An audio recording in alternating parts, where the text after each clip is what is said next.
me mona fatalo fot fo pa ia man malo fo ore tato wa media are ngata fo le malo so tato wa atunuu wa tato au dia bole ne ia sun fua ia ko le vaso mo muli fo le masina Aukuso ia le to so fua mana pule e ngata fo le ola mo le malo si fa penta te de melo to so fua mo se mato wola ia wa fo le fa mo le ne ia so ia pe ona masa ne te lo tau sanga talo vana amata mo le tato te wila ia le tau fa ailo le vaso ni pena pisi le ngata fo le nisi fo tam fainga ia wale fa la ulo ino le tato atu ia te wila e peta ia ne ia o le wa mai o na ngia ilunga fo pasala launga ia wa o bere tato te wila ia wa sui fainga lo fa pen fa ngaso ai ia o nei vai aso de aso tawa tele o le torsu tau sanga talu na fa vai le tato te wila Samoa le ngata fu ile ia o le tawa le tato wa te tau TURISI tau Tagata Tafafao Maimoa mai Fafo o le fa mamoela o le so ia lo mata fa tasi atu ma mata lau ia po nisi fio pa anga to tenu ale tato watina e lo fa pena ia le sui fu o le fa tonga Faletalimalo Samoa por Samoa Hotel Association le ngata fu ile ia le polisi fu o le APTC le sunga ya seri me se le tuanga vale o fa pe foi na fio tona fio ia ono o le vice chancellor ia por fu Iunivesite le ngata fu ile le sunga ya sendel o le bango va pena va ia le tato business hub ia le tato faigapa'aga le na le tato ofisa le ngata fu ile o nisi pro kala fa nga solo le tato malo o le sola mo le fa mo mo ia fa pena fa ilo se ta se so soni taua ala mo le tato stimulus ia professor soni sa fa pena pasia mo tono le parlamento e tulanga fo le so soni to ile tato watina e tau Tagata Tafafao Maimoa mai Fafo e le tau fa ilo fo le tulanga mafatia e mese fo le vanga le pangatia ia lo fa pena ia le tato watina e tau lava amata mai le misela vanga fo ile ia mo lo misela so mo le tato covid tero tato report ia ngata fo ile ni so o tato news of pena ngia lunga le ia tasile ne ia te le pitusili na faina pitusili na te lele pangatia lo fa pena ia tato ilo la ia ole manga pitusili na te lele fianga ia to tero tangata fainga lunga wale to mawala to vanu fainga luenga ia le ngata fo ile la to fa pena vaia pena ta wale te mi sola ia o va tu male lua fera fa ingo tangata fainga luenga tonu le nei atinai ia o te lele fianga fo ile tulanga la manuia e lo se vai nga foi lo fa pe wa mi si le vai tato malo lo fa pena tilo le tato malo e ala se vai nga so so net vai le ia so la pena ta o te mio solo o le stimulus na lua le sa pena pasi le parlamento le tala tupe ia le sa fa pe na vai a mele vai nga tu sa marta si miliona tala e fa pe na fa alu ne tato watina e tau Tagata Tafafao Maimoa mai Fafo o fa tino ina la tato fa mo mo le o le miliona le fa pe na fa tino ai tele ni so tato wa onga e fa pena so sonia to ia la to wo fa pena le to ma wala to ngaluenga ia po vai fo le la sa pena au ta se fo de la nei ia fa pena longa le na fa ta apele le ia pe le ia fa tino le tulanga o ta wa onga a mata mai la vai la to lo pento no Faletalimalo ka rentals fa ainga so se si da va sa fa pena fia taruna mata mo le tato covid ia la fa pena nga ele so sonia le tato malo o le tiro iai ile ngata ina mawala wa free training ia po tulanga fo le lole mawala wa onga po la failonga e fa pe ina mawala tupe so so nya twai ia le fa umbango le tato wa onga le a fa pe tato short courses ia mawala la uni fo le vayaso wa tato formal courses ia la fa pe ina mawala tato fa mama avenga ia to la fa pe ona la to fa manu ine le vaenga terminelo fa pe ona fa nga solo ia le tulanga fo le sa vali fo le tato ofisa le ngata fo le sui fo yo le matora lo nei inu tua le ngata fo le la pen fa so le moto se la fa ia fa pena mo me tato fa monga ia mala fa inga fo ia le ngata fo le o la to tono fa piona afia taruna mata marika le tato covid wa lo fo tau sanga taruna fa nga solo le tato ofisa ia mal tato committee ia le tulanga fo lo tato wa onga ma wa tilo fo ina ia le ngata ina ia afia la to fa pende no le management level ia se yo o mala la to fa pena fa ia ngalu fa to nyaso le la wele mato la le yaso ia tal tono manatu e sili le la foto fo ile ia mato va ngata itas ia se fa ilo fo po ala to koses ia le ngata fo ile ia va ngalo fa pena nga ia manisi fo no fuanga e le fa mo nga le tato wa committee e lima tato wa locations e fa pena fa tino ia tato wa short courses toru por nei male lua sala fai e le tau malanga mai de taulanga le to telo malo tunu fa pena papa au ni tua wala fa pena malanga tu ye le tato wa AUAUNAGA e fa pena fa ya wa onga ma so sonia tu ini sio vaenga e le manatu e toe fo ile le tato wa tina ma tu tala tato polas e o tu le temile lo fa pena lava ta pena ma fa tu mau pe le tulanga le tato wa AUAUNAGA e me se tulanga me tu tia fo i mal to mai ia ua le tautuaina o le tatou atunuu ia le gata foʻi lea o tatou malo asesi mai fafo e la le manatu ia la avatu ia le avanoa e mamua atu le avanoa le vaega foʻi o le Samoa Hotel Association po lava se latou tala puapua foʻi tusae foʻi ma lenei vaega ua loo faapenipenifiti ai foʻi nisi o latou members ia ona faasolo mai lo laia lea i le matou laulau i nisi foʻi o aʻoga le gata foʻi lea o nisi o soasoani ma taimi faatino ai ia ua le faamoemoe i le tatou industry sole Whakatai nāna mo le manoa, e toi pōse liga poi o e mātou poi Asosi, po e mātou poi Victoria Business o TURISI, sasa mai Fafo. O le mātou lava le namboa mo lava a fia lava i le a mātou mai misela ma koviti, pe sanoanga i le pole i a whamatua ini. Ia e whioro lava tangata wā fia, i o vai e kata wa bāea, Vai mai ngā ruenga o le mwhai fo e Faletalimalo i talo ele closing o kako borders po tato mai valele a wā fo i valele o mai Fafo. Ia lona lua o isi fo i tangata po Faletalimalo a tipi lava lalo ia i tū la whainga ruenga, masu whainga ruenga i tangata. Ia wā wale mwhai lava i le seeleni o maua teimi nei. I mawhai e inga lango le tu inga pepe o mau fo i ngā ruenga i tangata ia o ro iai. Ia, me mo lava matou Asosi ia tu le whapataitere lava mo le STA o NUS, APTC, Business HUB. A wā o le courses ia o le la whai mo tangata ia. O le te le lava o le AUAUNAGA. E mo lava e ngā tangata whainga ruenga. A wā e temi nei o le wā tōre koe ki balu māsina o le toenga ruenga wha TURISI. Te minei te la te pena no hotel, make sure lai le dei uma ao meta uma ruenga lava front office, me masani ai, wale ai lava e whawhitai fo le local community, po tātou lava tangata, lango ia ao teimi lava maua, ia ngā weekend lava, ke mi malo loi tangata uma lava, ia ai peo skills ia wa mata whainga pōlea ia Pulega o Faletalimalo, a wawalewa fo inga kia ai ngā ruenga ia. Ia ke oa mai kangaka ia o wakama o mia lava koe refresh. So o courses uma ia Ese'ese i tu Ese'ese mo pisinisi, a mata mai front office o mkuka, o tours, housekeeping, and especially management. O tā whawhatai ia lava ia mātou ia le Asosi. Ua mai se sosoani te le lava malo, a wai a polofo le li'i e manuia uma o toi AUAU fleso pisinisi pēna masani ai, e le lopo tau sanga ngei po tau sanga fōu. Au already, pa sa auni lava le au whainga ruenga o le tourism po tangata mai Fafo. Ia wa upskill, e lo ngaro lava ia skills a wafo i le o lea pito tatu pisinisi nei Samoa.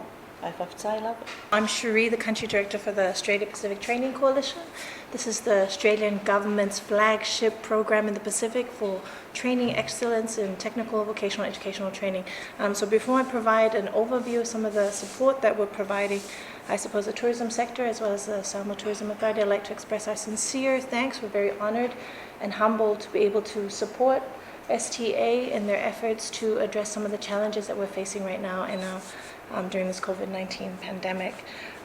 So APTC will be offering short courses. These short courses will be drawn directly out of our full-time qualifications, formal qualifications, and the areas that we'll be covering will be food and beverage and bar services,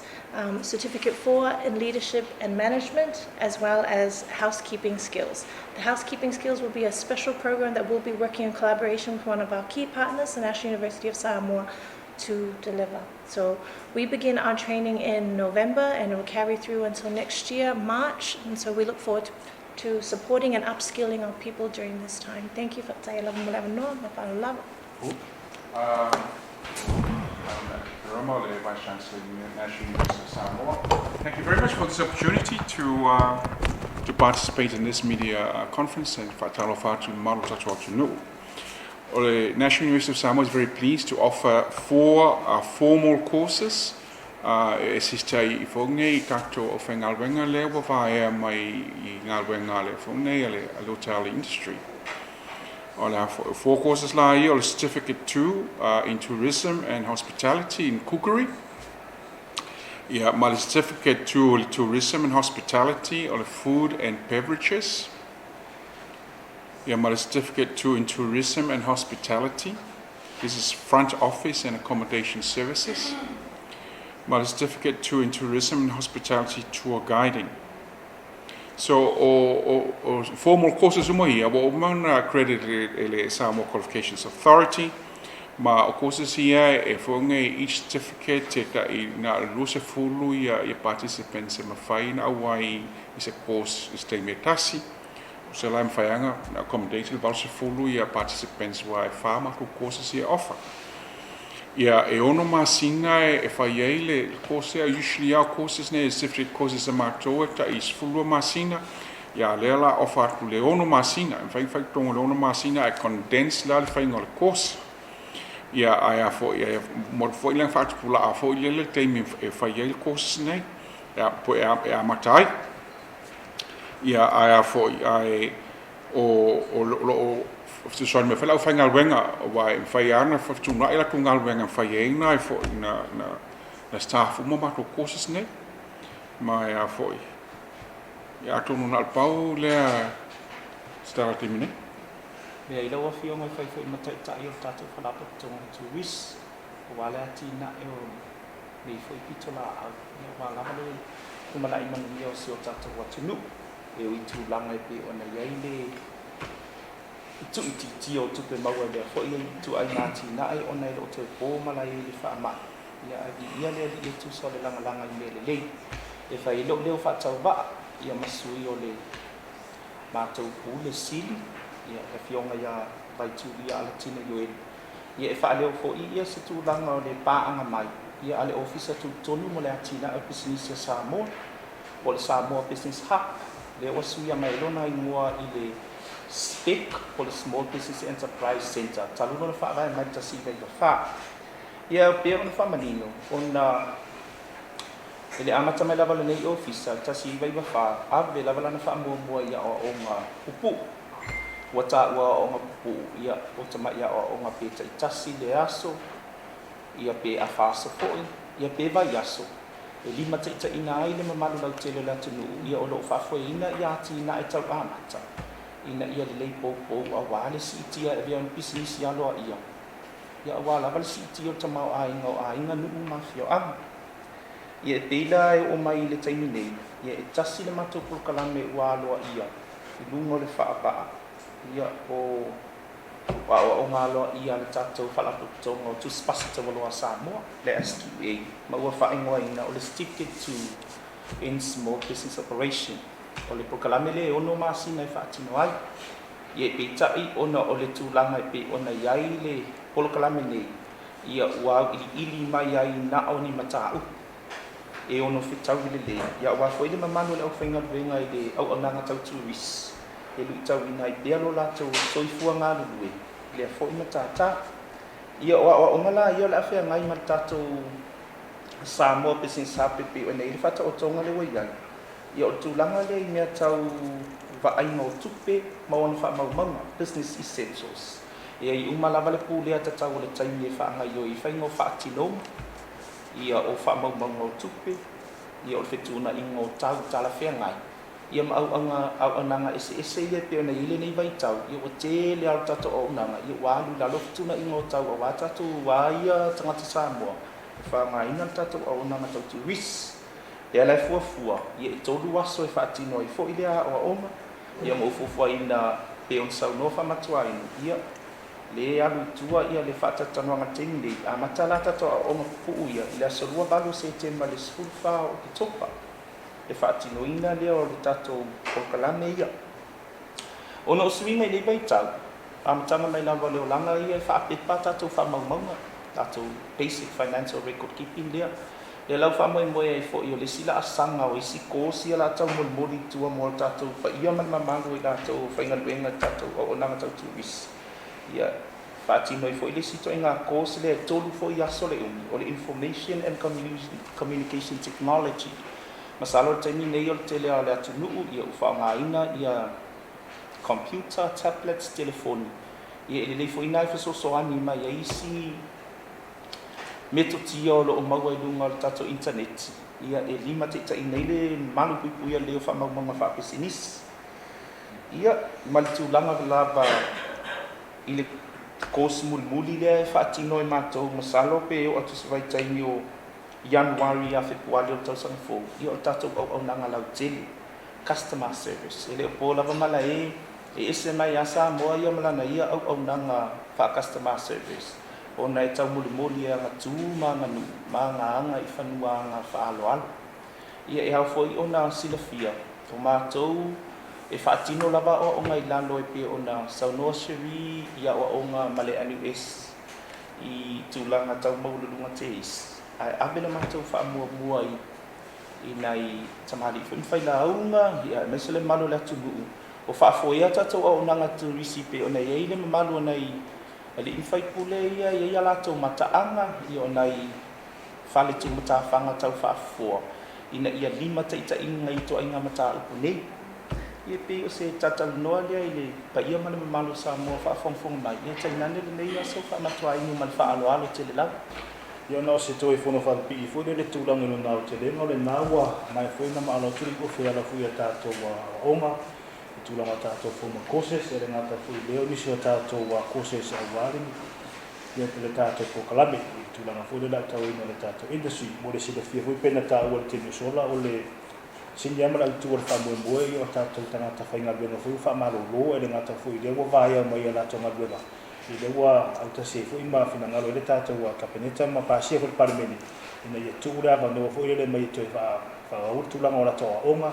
ima so so al tura tau se le ni fo le temi mai fa tino le tata ma venga o tiro vole ia le ngata ina ma wala la to formal qualification pena ta wa temi sola o tata course se mai fa pena ave tata course so mai ona pasia pe accreditation fo ile le pasia ma SQA ia le ngata fo ile le Ausetalia, o mungare to te tali fota to polos ia fa peona na lava le to mai le fa una nga lenga ia me se fu vai mo fu le ia wala vani la pepe ta to te fai metu al te mega pente tala mai ta to wa tenga malanga o le si vai nga ia le to fai lo fu ile ia le tasi de ilo ta to wa tina o ta to service to telefone initial ma ta to wa tunu o fa peona fa ilo mai fu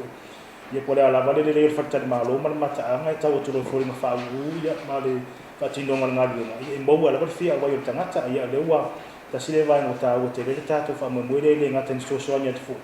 ia wa pe fu na tato tu tilo ia wa re fa le ia tilo le tato tua o le anga ma fa mo mo fu le te ia le ia ba no e to tala to le tato wa tina e fa ngata ta le tato wa no le ni wa pe na mo ma ia tato o fa na wa pe na vai tato tu na de fa ta si le ngata fu le fa so le tato malo ia wa re si tilo tato business le ngata fu le ka tu fu ia wale tato wa tunu e mese tato wa te tau turisi wa tato wa o mo ye mo tangata uma e se ara o mo na tolo fa pena ma ia Faletalimalo ko tato management courses danga mo Aukuso danga mo fan office yo o mo la tolo pena ma se sia ta ma wa fia o ma la to uma e ida se danga fu le fa pe wa pito manu ya ta si fu le I se danga se ta si do fa pena fia o ma la vai tato wa industry atua ada ngata fu le Faletalimalo tu operators tato ka rentals danga umala pa pena afiliai le naua mai ana fa ta tia tu la ngata tu courses taitasi ma so fa tinoi na fu fa so to tato ngaru na fu le tu I ko le ngata fu le mo tu sala fa I fa tia na mo tato fa mtalanga fa tu mo tato fu yo ma fa pero fa fa yo le tato fa mo mo ya wale I le ngata tu courses ya ma fa lor fa tai